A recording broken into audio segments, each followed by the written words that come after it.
اعوذ باللہ من الشیطان الرجیم بسم اللہ الرحمن الرحیم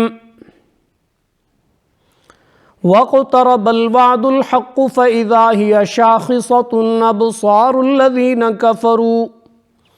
يا ويلنا قد كنا في غفلة من هذا بل كنا ظالمين انکم وما تعبدون من دون اللہ حصب جہنم انتم لها واردون لو كان فيهما آلهة الا اللہ لو كان هؤلاء آلهة ما وردوها وكل فيها خالدون لهم فيها زفير وهم فيها لا يسمعون ان الذين سبقت لهم من الحسنى اولئك عنها مبعدون لا يسمعون حسيسها وهم فيما اشتهت انفسهم خالدون لا يحزنهم الفزع الاكبر وتتلقاهم الملائكة هذا يومكم الذي كنتم توعدون یوم نطوی السماء کطی السجل للکتب کما بدأنا اول خلق نعیده وعدا علینا انا كنا فاعلین صدقت یا رب العالمین ونحن على ذلك لمن الشاہدین والشاکرین والحمد للہ رب العالمین۔ معزز و مکرم بزرگوں، ماؤں، بہنوں، بھائیوں اور دوستوں، ہمارے ہفتہ وار درس قرآن کریم کے سلسلے میں سورہ انبیاء کی یہ آیات جنہیں تلاوت کرنے اور سننے کی سعادت ہم نے حاصل کی ہے، بڑے اختصار کے ساتھ چند پہلوؤں پر آپ سے انشاءاللہ گفتگو کرنا چاہوں گا۔ سب سے پہلی بات تو یہ ہے کہ قرآن مجید کا ایک خاص اسلوب ہے کہ سورتوں کے آغاز میں جس مضمون کو شروع کیا جاتا ہے عموماً سورت کے اخیر پہ دوبارہ اسی مضمون کو دہرایا جاتا ہے، اور یہ ایک لحاظ سے احاطہ ہوتا ہے۔ بسا اوقات اسی سے سیکھتے ہوئے ہمارے مقررین، خطباء اور واعظین نے بھی یہ طریقہ اختیار کیا ہے، یعنی خود انسان نے بھی اس کو اڈاپٹ کیا ہے وحی الہی کے اس طریقے سے سمجھ کر کہ عموماً ہم اپنی گفتگو کا آغاز کرتے ہیں تو پھر گفتگو کے آخر پہ کہتے ہیں کہ میری ساری گفتگو کا حاصل اور خلاصہ، نچوڑ اور نتیجہ یہ ہے۔ بالکل اسی طرح قرآن مجید کا خاص اسلوب یہ ہے کہ سورہ کے آغاز میں جس مضمون کو بیان کیا جاتا ہے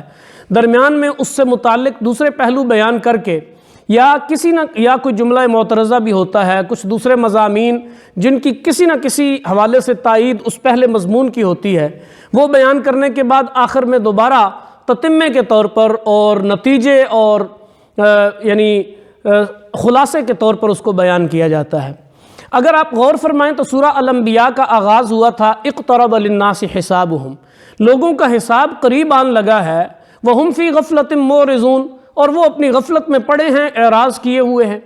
اب دوبارہ گویا وہ سارا مضمون بیان ہوا، اس میں توحید آئی، رسالت آئی، حضرات انبیاء کرام کے بڑے مقدس قصے آئے، اور بڑی خوبصورت جو ہے وہ دل کو موہ لینے والی اور روح کو گرما دینے والی ان کے واقعات اور قصص ہم نے پڑھے۔ حضرات انبیاء کرام میں جناب موسیٰ و ہارون کا ذکر ہوا، جناب ابراہیم خلیل اللہ علیہ السلام کا تفصیلی ذکر آیا، سیدنا نوح نجی اللہ کا ذکر آیا، جناب لوط علیہ السلام کا ذکر آیا، جناب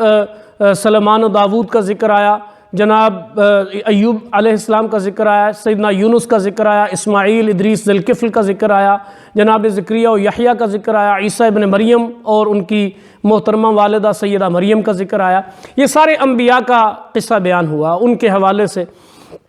اور پھر کچھ آخرت پر، معاد پر روشنی ڈالی گئی۔ اب دوبارہ جو ہے وہ جو مضمون جہاں سے شروع ہوا تھا اس کی طرف رجوع ہوا ہے، اور کہا جا رہا ہے کہ واقترب الوعد الحق، اللہ نے جو سچا وعدہ کیا ہے اس کا وقت قریب آن لگا ہے۔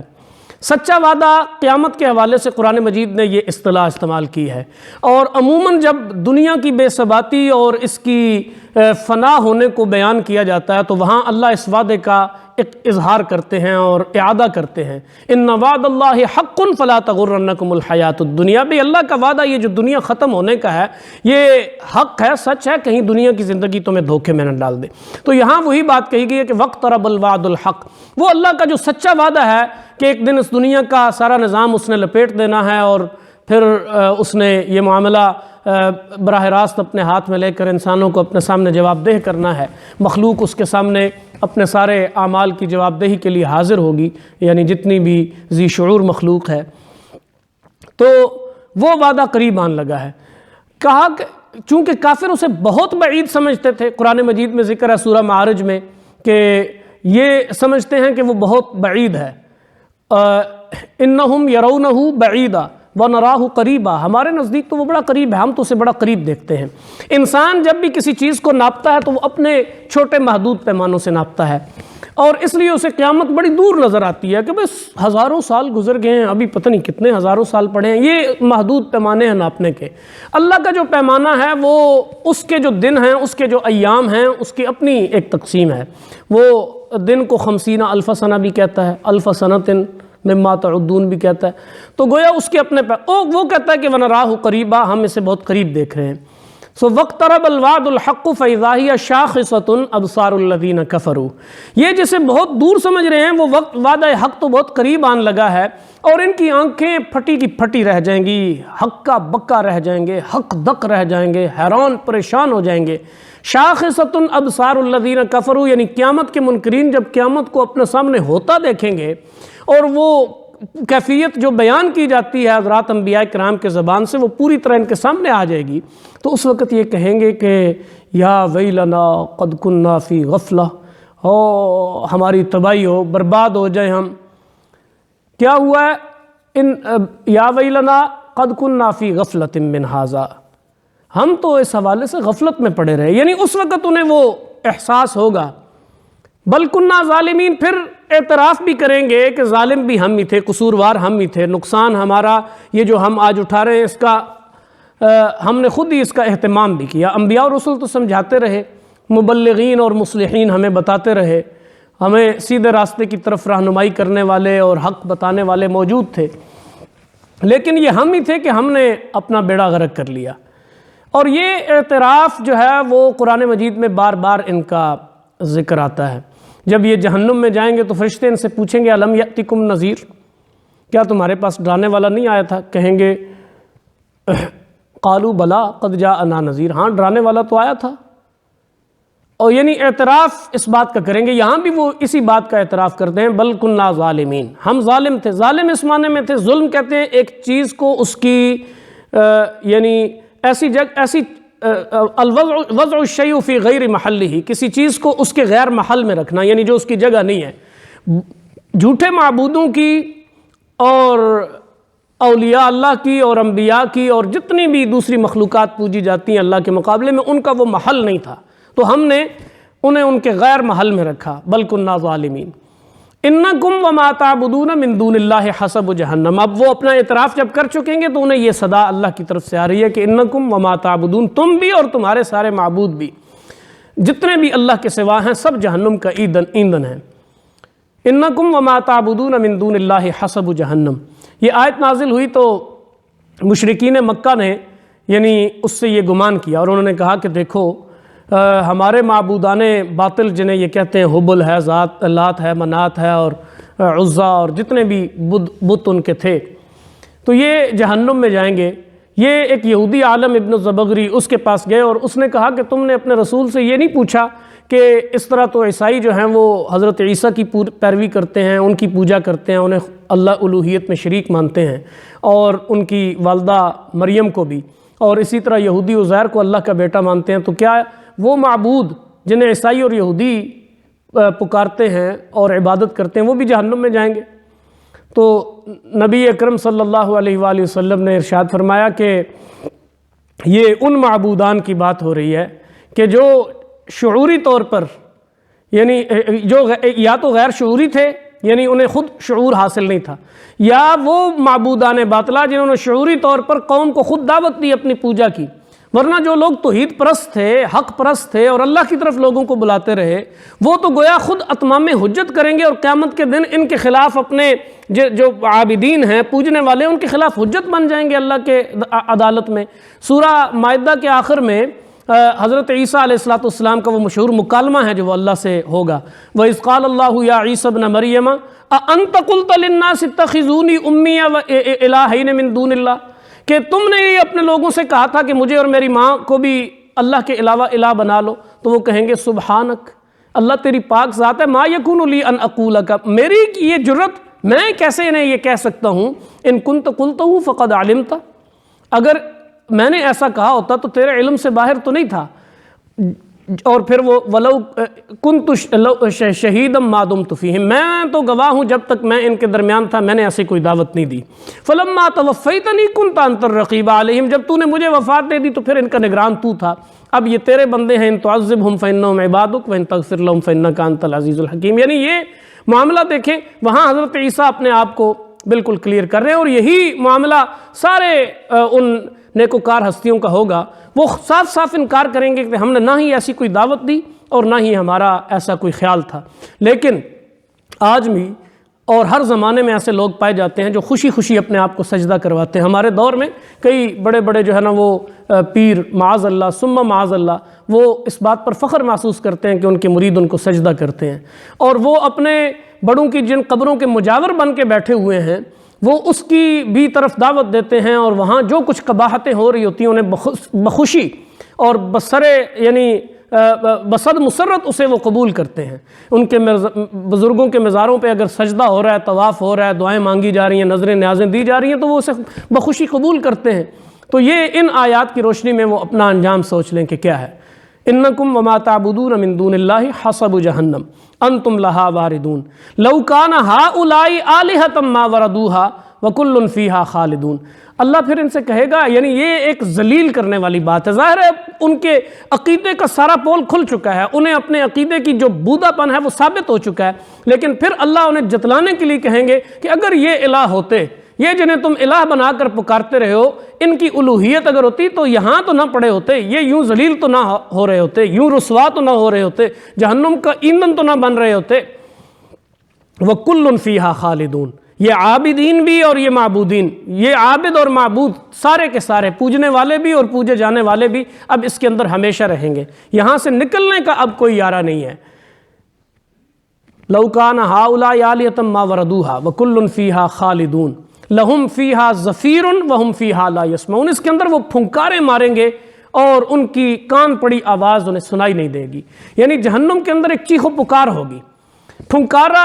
یعنی یہ پھنکارنا یا زفیر اس آواز کو کہتے ہیں جب کوئی انتہائی مشقت، سخت محنت، تھکان اور تھکاوٹ کے بعد جو ایک آہ بھرتا ہے بندہ، اور بالکل یوں سمجھیں کہ اپنے وجود کی ساری نسوں سے کھینچ کر اس آواز کو نکالتا ہے، اس کیفیت کو زفیر کہتے ہیں۔ اللہ فرما رہے ہیں کہ جہنم کے اندر یہ جو ہے وہ غیروں کو پوجنے والے، غیر اللہ کو پوجنے والے اس طرح سے ہوں گے، ان کی وہ پھنکاریں، اور پھر یہ شور شرابہ اتنا ہوگا کہ وَهُمْ فِيهَا لَا يَسْمَعُونَ، وہاں کان پڑی آواز سنائی نہیں دے گی، یعنی بالکل ایک شور و شغب کا ایک ماحول ہوگا۔ جتنے بھی، اور یہ شور و شغب کیا ہوگا، وہ ہر وقت اللہ سے التجائیں کرتے رہیں گے، کبھی کہیں گے ربنا اخرجنا منہا نعمل صالحا غیر الذی کننا نعمل، ہمیں اس جہنم سے نکال دے، اگر ہم نے دوبارہ اس دنیا میں گئے تو نعمل غیر الذی کننا نعمل، ہم ایک اچھا عمل کریں گے جو اس عمل سے ہٹ کر ہوگا جو اب تک ہم کرتے رہے۔ کبھی کہیں گے ربنا اخرجنا منہا فإن عدنا فإنا ظالمون، اللہ ہمیں اس سے نکال دے اگر ہم نے دوبارہ یہی حرکتیں کی اور ایسا ہی عمل دہرایا، فإنا ظالمون، پھر ہم حقیقی ظالم ہوں گے، پھر ہم بڑے بدماش ہوں گے۔ اور کبھی وہ کہیں گے کہ ربنا ابصرنا وسمعنا، اللہ ہم نے دیکھ بھی لیا، سن بھی لیا ہے، نعمل صالحا انا موقنون، اب اگر ہمیں واپس بھیجا جائے، فرجعنا، ہمیں واپس بھیج دے، نعمل صالحا، اب ہم سیدھے اعمال کریں گے۔ کبھی کہیں گے کہ نجب دعوتک ونتبع الرسل، تیری دعوت پر کان دھریں گے، اس کا جواب دیں گے، اسے قبول کریں گے اور تیرے رسولوں کی پیروی کریں گے۔ یہ ساری باتیں وہ کہہ رہے ہوں گے، وہم یسترخون فیہا، ان کی چیخ و پکار جہنم کے اندر جاری ہوگی،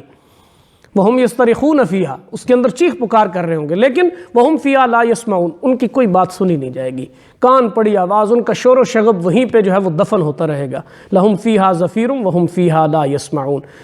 ان الذین سبقت لہم من الحسنی۔ اب یہاں ان کا بیان کرنے کے بعد کہا کہ کچھ لوگ جو سبقت لے گئے، وہ لوگ جو سبقت لے گئے لہم ان سے من الحسنی، نیکوکاری میں،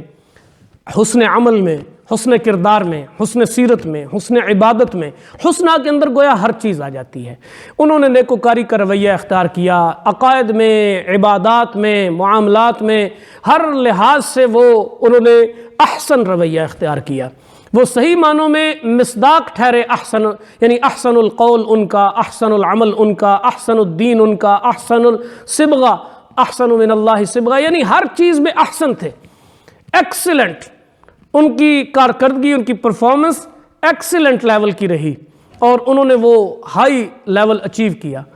ان کے لیے ان الذین سبقت لہم من الحسنی اولئک عنہا مبعدون، یہ جو کیفیت جہاں جہنم میں ہو رہی ہے اس سے وہ کہیں دور ہوں گے۔ گویا جنت اور جہنم کا فاصلہ بیان ہو رہا ہے، یعنی انہیں وہاں ہوا تک نہیں بھی لگے گی کہ جہنم میں ہو کیا رہا ہے، انہیں اس بات کی پرواہ نہیں ہوگی۔ لا یسمعون حسیسہا، وہ اس کی سرسراہٹ بھی نہیں سنیں گے۔ حسیس کہتے ہیں ہوا جب چلتی ہے نا تو اگر کوئی درز کھلی ہو تو اس سے جو ہلکی ہلکی سرسراہٹ آتی ہے اسے حسیس کہتے ہیں، یا آپ کہہ لیں کہ سرگوشی، ایسی مہین سی سرگوشی کہ جو معمولی سی جو ہے نا وہ جس کی ایسے سرسراہٹ یا مکھی کے بنبنانے کی جو آواز ہوتی ہے اسے حسیس کہتے ہیں۔ لا یسمعون حسیسہا، جہنم کے اس اتنے شور میں جہاں کان پڑی آواز سنائی نہیں دیتی، انہیں کوئی اثر نہیں ہوگا، یہ اس سے کہیں دور۔ لا وہم فی مشتہت انفسہم خالدون، ان کے من چاہے مزے انہیں ہمیشہ ہمیشہ کے لیے وہاں حاصل رہیں گے۔ یعنی یہ اہل ایمان کو ان کے مقابلے کے اندر کیفیت بیان کی جا رہی ہے کہ یہ یہاں پہ اپنی من چاہی لذتوں کے اندر ہوں گے۔ وَلَكُمْ فِيهَا مَا تَشْتَهِي أَنفُسُكُمْ، فِيهَا مَا تَشْتَهِيهِ الْأَنفُسُ وَتَلَذُّ الْأَعْيُنُ، جو ان کے نفس جس چیز کی اشتہا کریں گے، جس چیز کی طرف طلب کریں گے اور جو ان کی آنکھیں لذت محسوس کریں گی، گویا وہ چیز انہیں وہاں پہ مہیا کی جائے گی۔ اور خالدون، وہ ہمیشگی والا عمل ہے، اب اس کا کوئی اینڈ نہیں ہے۔ جس طرح انہیں یہ کہا جا رہا ہے نا کہ اب تمہاری کو بات سنی نہیں جائے گی، اور وہ وہاں پہ ہمیشہ ہیں، یہ یہاں پہ ہمیشہ ہیں۔ گویا دار فنا سے اب ہم دار بقا میں داخل ہو گئے ہیں۔ دار بقا کا اصول یہ ہے کہ یعنی یہاں فنا ہی فنا تھی، وہاں بقا ہی بقا ہے۔ یہاں ہر چیز نے ختم ہونا تھا، وہاں ہر چیز نے باقی رہنا ہے، اور وہ اب ابدی اور دائمی زندگی کا سفر شروع ہو گیا ہے۔ اس کے بعد فرمایا کہ لا يحزنهم الفزع الاکبر وتتلقاهم الملائکہ۔ جہاں بھی اللہ کریم نے اپنے بندوں کے اوپر انعام کی بات کی ہے، وہاں فرشتوں کا ایک خاص تعلق اہل ایمان سے، اہل اللہ سے، اور محسنین سے، مومنین سے، مسلمین سے، مخلصین سے ایک تعلق بیان کیا ہے۔ ان کا تعلق یہ بڑا قرآن مجید میں جگہ جگہ پہ ہے۔ کبھی آتا ہے کہ وقال لهم خزنتها سلام علیکم، جنت کے جو نگران فرشتے ہیں وہ انہیں کہیں گے سلام علیکم، تمہارے اوپر سلامتیاں ہوں، طبتم، خوش ہو جاؤ، فادخلوها خالدین، ہمیشہ کے لیے اس جنت میں داخل ہو جاؤ۔ کبھی کہیں گے سلام علیکم بما صبرتم فنعم عقبی الدار، تمہارے اوپر سلامتی ہو، وہ جو تم نے ایک بڑی شاندار صبر والی زندگی وہاں پہ گزاری ہے، فنعم عقبی الدار، اب اس کا بہترین ٹھکانہ تمہارا منتظر ہے۔ تو اسی طرح فرشتے جو ہے نا وہ مختلف موقعوں پر اہل ایمان سے یہ تبادلہ کرتے رہیں گے خوبصورت کلمات کا۔ انہی میں سے ایک یہ ہے کہ لا يحزنهم الفزع الاکبر، مومنین کو داور محشر میں یعنی روز محشر جنت میں داخلے تک کسی قسم کی کوئی گھبراہٹ نہیں ہوگی، چونکہ فزع کا ذکر قرآن مجید میں بار بار آیا ہے۔ اہل علم لکھتے ہیں کہ 3 قسم کے فزع یعنی نفخ جو ہے نا وہ نفخے ہیں 3 قسم کے۔ نفخہ وہ سور ہے، جس میں وہ اسرافیل پھونک ماریں گے۔ ایک کو کہتے ہیں کہ یہ نفخۃ الفزع ہے، جو پہلا، اس وقت ساری کائنات اس فضا کے بعد جو ہے وہ گھبراہٹ کا شکار ہو جائے گی، ایک شدید قسم کی بے چینی اور گھبراہٹ، اور دل جو ہے نا وہ یوں سمجھیں کہ لرز جائیں گے۔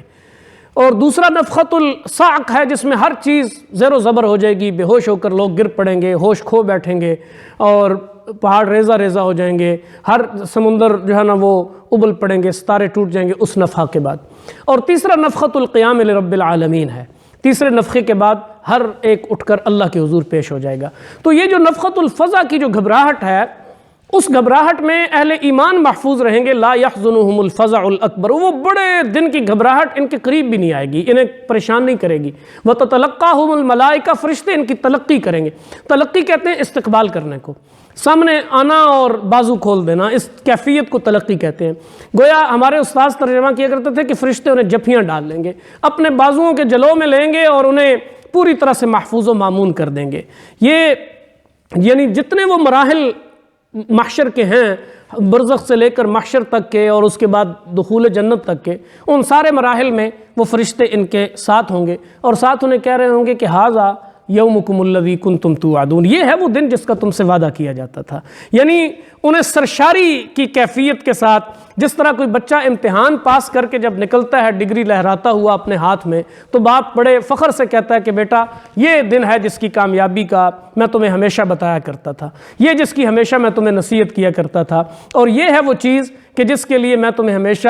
جو ہے انکرج کیا کرتا تھا. آج دیکھو کتنی بڑی کامیابی تم نے سمیٹی ہے. تو وہ اظہار مسرت کے طور پر گویا ان سے کہتے ہوں گے کہ ھذا یومکم الذی کنتم توعدون. اس فزع اکبر کے حوالے سے ایک حدیث ذہن میں آتی ہے، سیدنا مقداد بن اسود رضی اللہ تعالیٰ عنہ کی حدیث. وہ کہتے ہیں کہ رسول اللہ صلی اللہ علیہ وسلم سے میں نے یہ بات سنی ہے، آپ نے فرمایا کہ تدنی الشمس یوم القیامۃ من الخلق، کہ روز محشر سورج کو قریب لایا جائے گا. تدنی الشمس حتی تکون منہم کمقدار میل، یہاں تک کہ وہ لوگوں سے ایک میل کے فاصلے پر ہوگا، یعنی اس قدر وہ قریب آ جائے گا. فیکون الناس علی قدر اعمالہم فی العرق، اور لوگ اپنے اعمال کے مطابق جو ہے وہ پسینے میں ڈوب جائیں گے. کسی کا پسینہ جو ہے وہ یکون الی کعبیہ، اس کے ٹخنوں تک ہوگا، رکبتیہ گھٹنوں تک ہوگا، اور اس کے حقوبہ اس کے ناف تک ہوگا، یا بعض کے جو ہے نا وہ لجام بن جائے گی. لجام کے لفظ آپ نے فرمایا کہ وَمِنْهُمْ مَنْ يُلْجِمُهُمُ الْعَرَقُ إِلْجَامًا، کہ بعض کے لیے وہ لگام بن جائے گی، یعنی پسینہ ان کے یہاں منہ کے اندر تک آ رہا ہوگا اور ان کے لیے سانس لینا دوبر ہو رہا ہوگا، یعنی وہ اپنے ناک کے نتنوں تک جو ہے وہ پسینوں میں ڈوبے ہوئے ہوں گے. تو وہ فزع اکبر ہے. اس دن کی گھبراہٹ سے اہل ایمان کو فرشتے یہ کہہ رہے ہیں کہ تم محفوظ ہو، اور انہیں مبارکبادیں دے رہے ہیں. یہ ہے وہ دن جس کا تم سے وعدہ کیا گیا تھا. پھر فرمایا کہ یوم نطوی السماء کطی السجل للکتب، اس دن ہم آسمانوں کو لپیٹ دیں گے کطی السجل للکتب، جس طرح کسی جو ہے نا وہ کاغذات کے پلندے کو لپیٹ دیا جاتا ہے. یہ جو لپیٹنے کی کیفیت ہے یہ بڑی عجیب ہے، بڑا خوبصورت. گویا یوم نطوی السماء کے اندر اللہ کریم نے اس ساری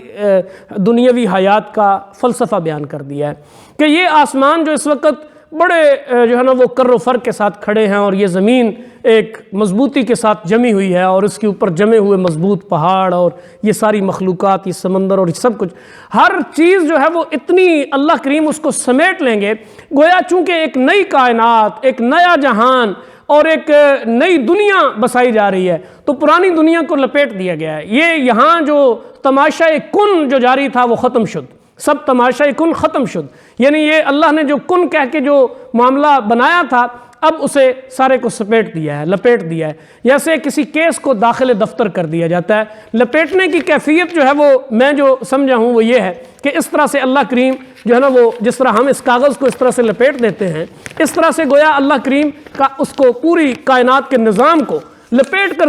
بالکل ختم کر دیں گے. ایک نئی دنیا، ایک نیا جہان، ایک نئی کائنات بسائی جائے گی. اس دنیا کے سب معاملات ختم، یہاں کی جو ہے نا وہ لذت و آرام بھی، یہاں کے فسق و فجور بھی، ہر چیز گویا یہاں کی مخلوقات بھی سب فنا. نطوی السماء کطی السجل للکتب، کیس داخل دفتر کر دیا جائے گا، کیس کلوزڈ.